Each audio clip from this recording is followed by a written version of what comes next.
মরে যাওয়ার 24 ঘন্টার মধ্যে আপনার শরীরের সাথে কি কি আচরণগুলো করা হয় সেটা কি জানেন আপনি? বর্তমান বিজ্ঞান বলছে একটা মানুষকে যখন দাফন করা হয়, এই দাফন করার 24 ঘন্টার মধ্যেই তার শরীরের মধ্যে পোকার উৎপত্তি হয় এবং এই পোকাগুলো নিজেরা তার শরীর খাইতে থাকে এবং অন্যান্য পোকাগুলোকে আমন্ত্রণ করতে থাকে গন্ধের দ্বারা, এবং এতটা শরীর থেকে গন্ধ বের হয় এবং এই পোকাগুলো তার অঙ্গের বিভিন্ন অঙ্গ প্রত্যঙ্গ দিয়ে বের হতে থাকে এবং অন্যান্য পোকাগুলোকে আমন্ত্রণ করতে থাকে।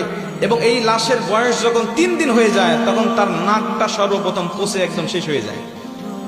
সব ঠিক আছে, আপনার হাত পা শরীর সব ঠিক আছে, কিন্তু সর্বপ্রথম আপনার নাক পচে যাবে এবং এখান থেকেই পচনটা শুরু হবে। এখান থেকেই পোকা পুরা শরীরের বাহিরে চলে আসবে, পুরা শরীরের বাহিরের অংশগুলো খাইতে থাকবে।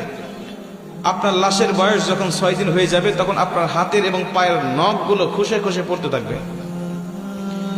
আপনি শুয়ে আছেন কবরের মধ্যে, কিন্তু আপনার হাতের নখও নাই, পায়ের নখও নাই, খসে পড়ে গেছে। 9 দিন যখন বয়স হয়ে যাবে তখন আপনার শরীরে মাথার হাতে পায়ের অঙ্গ প্রত্যঙ্গের যত চুল আছে, লোম আছে, সব চুলগুলো খসে খসে পড়তে থাকবে। কবরে শুয়ে আছেন আপনি, আপনার হাড় শুয়ে আছে, আপনার শরীর শুয়ে আছে, কিন্তু চুল আপনার শরীরে নেই, সব খসে খসে মাটিতে পড়তে থাকবে। বিজ্ঞান বলছে যখন এই লাশটার বয়স 17 দিন হয়ে যায়, এই 17 দিন পর্যন্ত লাশটা শুধু ফুলতে থাকে, ফুলতে থাকে, পেটটা শুধু ফুলতে থাকে। এই ফুলার আকৃতি যে কত ভয়ঙ্কর, যদি কোনো মানুষ দেখতে পারতো তাহলে কবরের চিন্তায় সর্বসময় ব্যস্ত থাকতো। ফুলতে ফুলতে ফুলতে ফুলতে একেবারে যখন লাস্ট স্টেপে পৌঁছে যায় তখন তার শরীরটা বিকট আওয়াজের সাথে ব্রাস্ট হয়ে তার পেটটা ফেটে যায় এবং ভিতরে যত নাড়ি ভুঁড়ি আছে সবকিছুই পচা গলা নাড়ি ভুঁড়িগুলো বের হতে থাকে এবং এগুলো পোকারা খুব আমোদের সাথে, আনন্দের সাথে এগুলো খাইতে থাকে। খাইতে খাইতে এই লাশের বয়সটা যখন 60 দিন হয়ে যায়, লাশের বয়স 60 দিন হয়ে যাওয়ার পরে তার শরীরের 1 ইঞ্চি পরিমাণ গোস্ত থাকে না, চামড়া থাকে না, সব কিছু একেবারে শেষ হয়ে যায়। 60 দিন পর্যন্ত একটু একটু পর্যন্ত থাকে। 60 দিন যখন হয়ে যাবে আপনার শরীরে কোনো চামড়া থাকবে না, কোনো গোস্ত থাকবে না, কোনো চর্বি থাকবে না, কোনো রগ থাকবে না, কিচ্ছু থাকবে না, শুধুমাত্র হাড্ডি পড়ে থাকবে।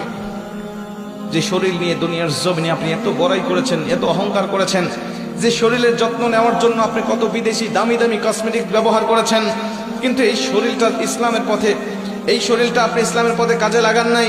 এই শরীরটা আপনি কখনো আল্লাহ পাকের দেওয়া শরীর, আল্লাহ পাকের জন্য আপনি কখনো ব্যবহার করেন নাই। হারাম হালাল তাওয়াক্কা না করে সবসময় আপনি ব্যস্ত রেখেছেন। আপনার এই শরীরটা 60 দিনের মধ্যে শেষ হয়ে যাবে, আর অবশিষ্ট কিছুই থাকবে না।